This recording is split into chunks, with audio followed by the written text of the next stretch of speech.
media untuk itu seperti apa. Sengaja ini dibuat terakhir karena kadang kita membuat media informasi dulu, terus baru bikin kuesionernya.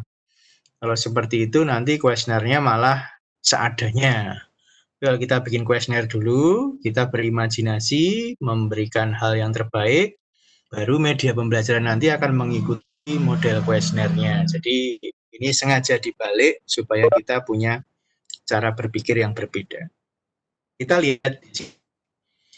Jadi untuk membuat media pembelajaran ini ada 3 hal penting yang harus dipahami, yaitu understanding, judgment, dan responsible.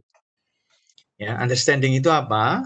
Jadi kalau dulu misalnya saya memberikan promosi kesehatan, itu saya melakukan sesuai yang ingin saya lakukan gitu. Saya tidak mikir masyarakat yang mendapati apa enggak, itu saya nggak pernah mikir. Tapi mulai sekarang sudah adanya Germas, ada agent of change dan sebagainya, kita harus berpikir, understanding ini, kita ingin mereka itu belajar apa? Ini penting ya, kita ingin mereka itu belajar apa? Lalu setelah itu kita berpikir lagi, bagaimana cara mereka belajar?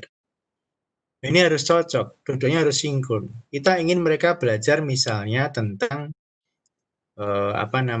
bagaimana eh, tentang kemarin yang terakhir Bu Sufia tentang penyakit HIV/AIDS. Bagaimana cara kita misalnya hidup berdampingan dengan orang yang HIV/AIDS misalnya, untuk masyarakat. Itu bagaimana cara mereka belajarnya? Atau mereka ingin terkait dengan penggunaan multivitamin dosis tinggi. Itu bagaimana cara mereka belajar supaya mereka betul-betul paham tentang vitamin dan tahu prakteknya. Itu understanding yang pertama adalah itu. Masyarakat kita itu lebih senang hal yang sifatnya praktis. Jadi semua terkait understanding ini from theory to practice. Jadi tidak bisa hanya praktis saja. Itu. Lalu kalau untuk judgment itu dalam bahasa yang memberikan promkes, kita ingin mereka sudah mengerti. Kita ingin mereka itu sudah ngerti. Nah, bagaimana cara membuat mereka itu mengerti? Bagaimana cara, ini tulisannya mereka. Bagaimana cara membuat mereka itu mengerti? Itu judgment-nya. Apa yang harus kita lakukan? Lalu yang terakhir, responsible, kita ingin mereka melakukan tindak lanjut. Bagaimana cara mereka melakukan tindak lanjut? Karena sekarang itu akhir-akhir ini kita harus berpikir kalau kita memberikan promosi kesehatan, apa yang menjadi tindak lanjutnya. Ya, jadi kalau hanya sebentar datang, lalu mereka sudah ditinggal pergi, itu nggak pas. Karena berbagai proyek dikti pun sekarang mempersyaratkan kalau teman-teman tahu bahwa mereka menginginkan sebuah yang sustainable, ya berkelanjutan. Tidak hanya penelitian yang berkelanjutan, tapi pengabdian masyarakat pun berkelanjutan. Ini hal-hal penting yang harus kita pahami sehingga 3 prinsip dasar ini, understanding, judgment, dan responsible ini harus kita pahami. Sekarang kita kembali ke presentasi kemarin aja ya, saya Mas Ari sama Bu Supiah ya. Kira-kira untuk Bu Sufiah dulu. Untuk HIV/AIDS mereka misalnya dengan topiknya Bu Sufiah ingin mereka itu belajar apa coba? Mungkin bisa sambil diskusi. Silahkan Bu Sufiah. Untuk pasien, saya tujuannya ingin mereka mampu mengerti tentang penyakit dan terapi yang diberikan sehingga harapannya lebih mandiri, Pak. Jadi tidak perlu lagi kita harus berkuar-kuar tentang ini itu, tapi mereka mampu mandiri mengelola obatnya, mulai dari cara minumnya, penyimpanan, kemudian aware terhadap efek samping dan sebagainya. Kalau dari segi keluarga, saya tujuannya supaya keluarga itu juga aware terhadap anggota keluarga yang sedang sakit. Jadi tidak menghindari, malah memberi dukungan. Sedangkan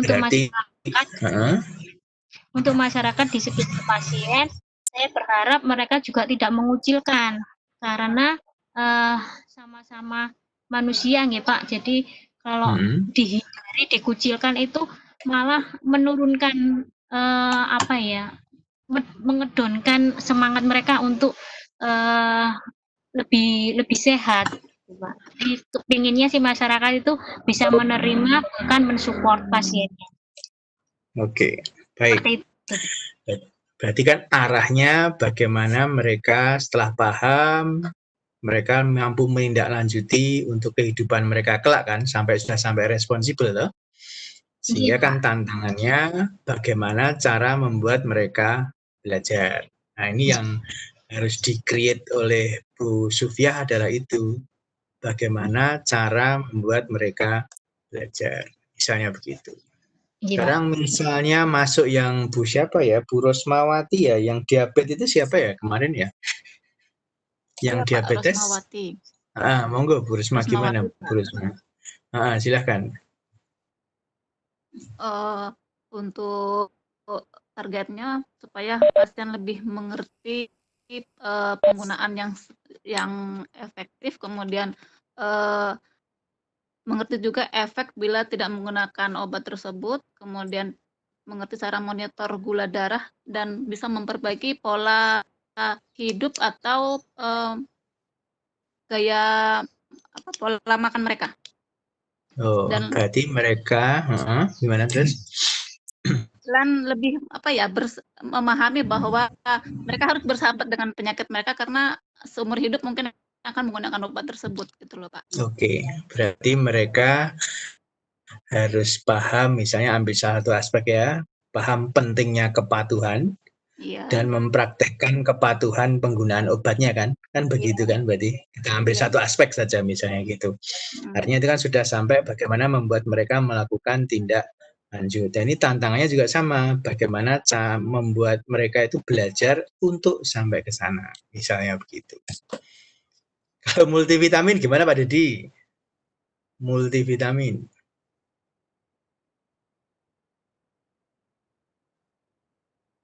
Pak Dedi? Pak Dedi lagi nyiapin. Halo. Gimana? Kalau multivitamin bagaimana Pak Dedi? Rencananya Pak Dedi membuat mereka sampai mana? Terutama biar benar pemakaiannya tidak overdosis, terutama yang vitamin dosis tinggi itu Pak. Jangan sampai seperti contoh saja redoxon minumnya bisa lebih dari 2 tablet sehari. Lebih dari 1 tablet kan nanti bisa berpengaruh di ginjal. Oke. Artinya memakainya dengan benar Pak. Terkait dengan virus pandemi ini misalnya kan WHO mengatakan bahwa kita tidak pernah tahu kapan corona ini pergi kan. Harus bersahabat dengan kondisi ini. Berarti sistem imun kan menjadi hal yang penting. Termasuk di sini multivitamin, nah kan gitu kan. Berarti bagaimana mereka bisa memilah dan memilih multivitamin yang paling tepat, kemudian mereka menjaga imunitas dan sebagainya. Arahnya kan ke sana toh. Jadi problemnya bagaimana Pak Dedi membuat mereka belajar sampai ke sana. Misalnya begitu. Terus Mas Dwi, yang asam urat bagaimana Mas Dwi? Targetnya sampai mana? Bagaimana membuat mereka belajar? Jadi kalau dari pemikiran saya itu targetnya itu sampai dengan mereka itu paham tentang penyakit sendi tadi Pak. Jadi kalau penyakit sendi itu kan memang bermacam-macam jenisnya. Keluhannya bermacam-macam. Tidak semua penyakit sendi itu adalah asam urat. Nah itu dulu, sehingga tidak semua penyakit sendi asam urat, oke? Oke. Sehingga ketika mereka memang merasakan nyeri sendi, mereka harus mencari tahu sebenarnya apa sih yang mereka alami. Kalau mereka asam urat, baru bagaimana cara mengkonsumsi obat asam urat ini dengan baik dan benar. Sehingga mereka tidak selalu menggunakan obat asam urat itu untuk sakit sendinya. Intinya seperti itu Pak. Jadi kita ingin memberi pelajaran kepada mereka, memberi edukasi kepada mereka agar mereka tahu dulu cara menentukan apakah dia asam urat atau tidak. Oke.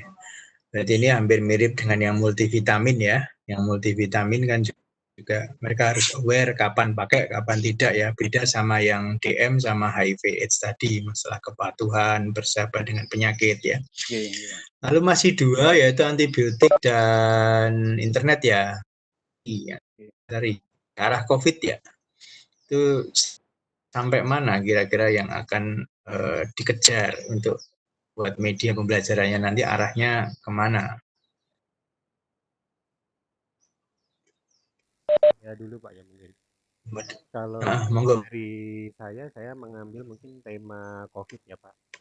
Dari sini kan untuk Ya. kasus COVID-19 ini kan merupakan hal yang baru bagi masyarakat Indonesia, Mhm. juga ini sebagai isu global yang ada di dunia juga.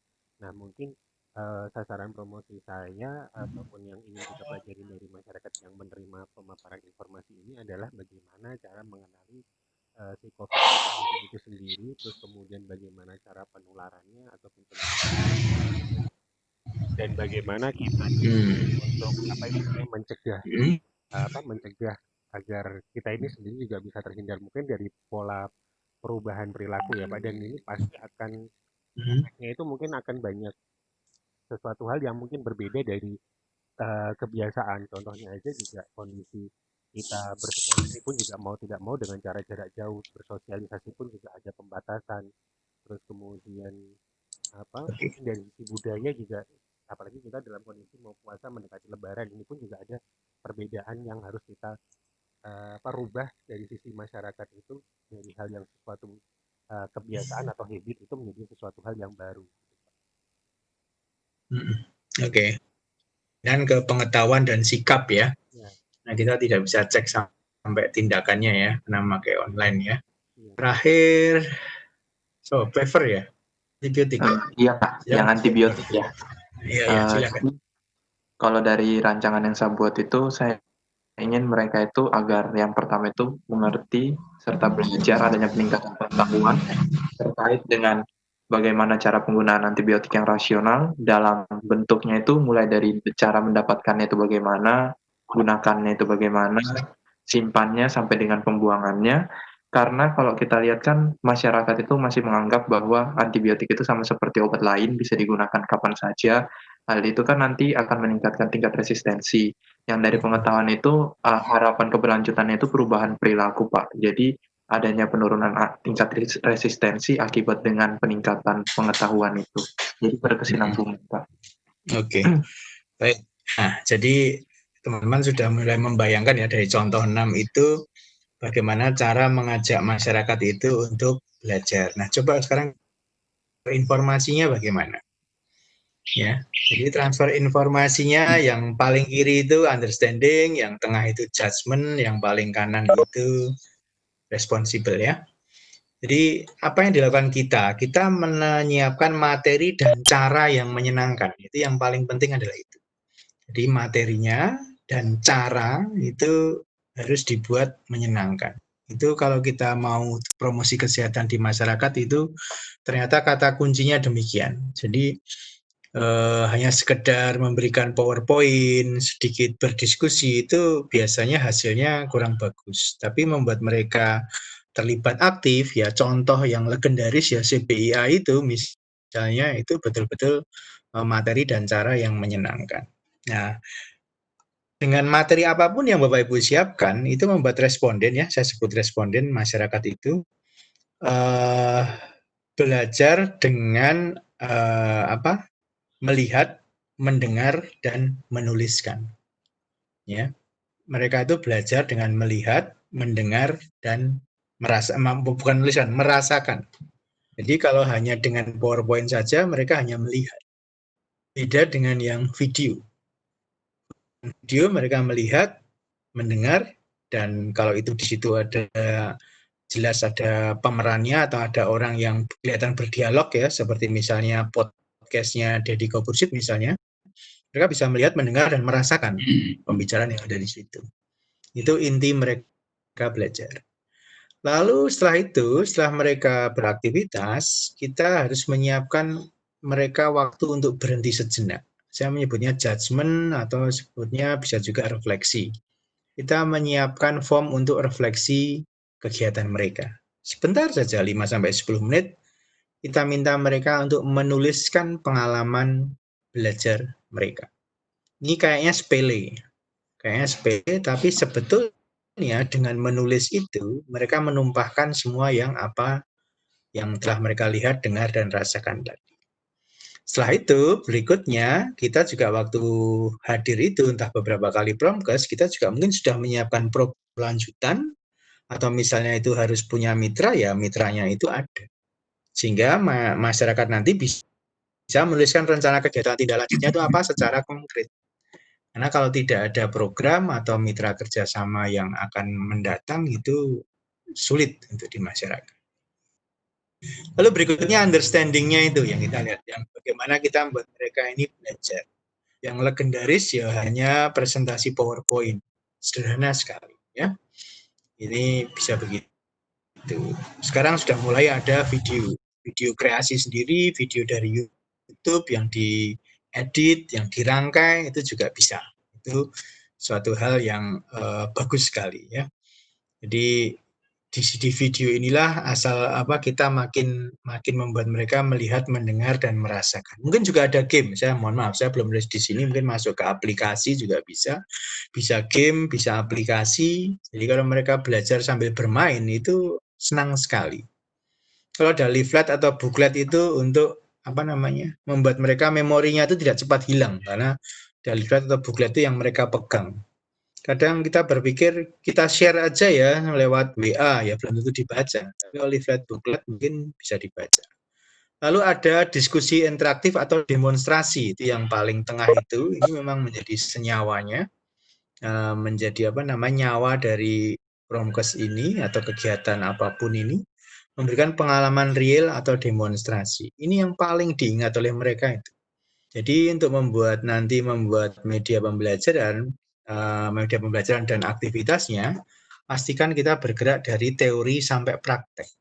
Ya, kalau hanya teori saja, itu kita tidak akan bisa sampai sustainable. Ini yang harus dicoba dibayangkan oleh Bapak Ibu sekalian, dari yang sudah saya plan, saya bikin apa ini nanti seperti itu. Lalu untuk judgement ya, jadi mereka saya minta untuk refleksi, apa sih yang direfleksikan, sebenarnya gampang. Untuk refleksi supaya mereka tahu progresnya adalah tuliskan apa yang sebelumnya mereka ketahui tentang materi. Jadi sebelum diberi presentasi ini, mereka taunya ini apa. Contoh yang dikatakan Mas Dwi tadi, misalnya, apakah semua penyakit sendi itu asam urat? Jangan-jangan mereka berpikir begitu. Itu bisa jadi. Atau ada yang mengatakan kalau sakit diabetes, kalau gulanya sudah turun, tidak usah minum obat. Mungkin sebelum ada promkes, mereka akan berpikir tentang itu. Lalu pertanyaan berikutnya, tuliskan hal baru dalam pengetahuan maupun praktek setelah mendapatkan materi inilah. Di sini Bapak Ibu bisa melihat apa yang mereka pelajari. Ya, sebelumnya mereka tidak tahu apa, ya, lalu memberikan hal baru yang mereka peroleh. Ini pasti ada selisih. Kalau dihitung skor pasti ada kenaikan di sini. Lalu yang ketiga adalah bagian kanan, tuliskan minat mereka untuk menindaklanjuti materi hari ini dan untuk perbaikan dalam kehidupan mereka. Jadi mereka terus berminat apa ya setelah mendengarkan promkes ini. Ingat, sejak COVID-19 ini, kesehatan adalah sesuatu yang paling berharga. Ya, jadi kita betul-betul hanya di rumah, itu kita hanya memastikan bahwa kita dalam kondisi sehat. Nah, ini kalau kita promosi kesehatan, berarti arahnya juga sama. Lalu untuk responsibel. Nah, responsibel ini ada 2 tahap yang dilakukan. Making continuing plan. Jadi, apa sih yang saya miliki dan peluang baik di masa depan terkait kesehatan yang harus saya lakukan sekarang itu apa? Ini menjadi penting ya. Mungkin sejak 2017 sih pencanangan PHBS itu dengan cuci tangan itu ya. Itu ternyata sekarang kita baru merasakan pentingnya cuci tangan ya. Padahal dulu kita kira apa sih PHBS ini juga tidak terlalu ya. Tapi sekarang kita betul penting bahwa cuci tangan itu penting. Lalu running the plan-nya ini, ya, aliansi strategisnya dengan siapa? Bisa pemerintah, bisa swasta. Syukur-syukur dengan pihak pemerintah karena lebih jangka panjangnya lebih menyenangkan. Jadi untuk responsibel ini kita harus mengajak mereka untuk bisa memiliki rencana aksi. Supaya apa? Supaya yang kita berikan ini tidak hanya sama saja untuk continue terus-menerus. Ini yang harus kita pikirkan dalam membuat media pembelajaran dan aktivitasnya. Nah, value-nya apa? Ini yang membuat menggerakkan mereka ini adalah ini. Bagaimana responden atau masyarakat itu menjadi agen perubahan di bidang kesehatan. Bapak Ibu yang di Gema Cermat ya, gerakan masyarakat sadar obat atau apa itu kan menjadi agent of change juga. Value lagi menjadi orang yang peduli. Value yang terakhir menjadi orang yang mampu melakukan self-directed learning. Contoh yang punyanya Bu Rosmawati dan seperti Bu Sofia misalnya, orang sakit HIV AIDS, sakit diabetes, dia harus mempunyai self-directed learning. Dia harus paham penyakit, dia harus paham obat, dan dia harus bisa memanage dirinya sendiri. Kalau dia tidak bisa self-directed learning, ya penyakitnya mungkin tidak akan berkembang menjadi lebih baik dalam arti gulanya turun atau tekanannya darah jadi normal, lipidnya menjadi bagaimana, atau HIV AIDS bagaimana dia bisa hidup dengan HIV. Nah, ini value-value ini yang harus dibayangkan. Jadi Bapak Ibu nanti kalau merancang media pembelajaran harus membayangkannya cukup kompleks ya, karena ini untuk kepentingan masa depan, apalagi kalau kayak Pak Dedi dan kawan-kawan yang sudah melakukan di Gema Cermat atau apa, itu sebetulnya sangat bagus sekali, dan kalau planning ini pasti dilakukan, itu akan sangat luar biasa sekali dampaknya untuk kepentingan masyarakat terkait informasi obat misalnya begitu. Nah, lalu media pembelajaran seperti apa yang akan saya buat untuk promosi kesehatan? Nah, ini yang mungkin harus didiskusikan, dibayangkan. Tentunya tidak satu hari jadi, ya, tentunya tidak hanya satu hari jadi, ya, itu tidak mungkin membuat ini, jadi cukup panjang waktunya. Terus agendanya, making agenda, materi apa yang akan saya buat, tadi sudah dipikirkan Bapak Ibu sesuai itu, kreativitasnya bagaimana, media yang menjadi pilihan itu apa. Nah, ini hal yang ingin saya sampaikan di sini. Saya membuka diskusi aja supaya kita bisa saling enak memberikan komentar dulu terkait dengan sharing power. Oke, saya stop sharing dulu ini supaya kita bisa diskusi yang lebih.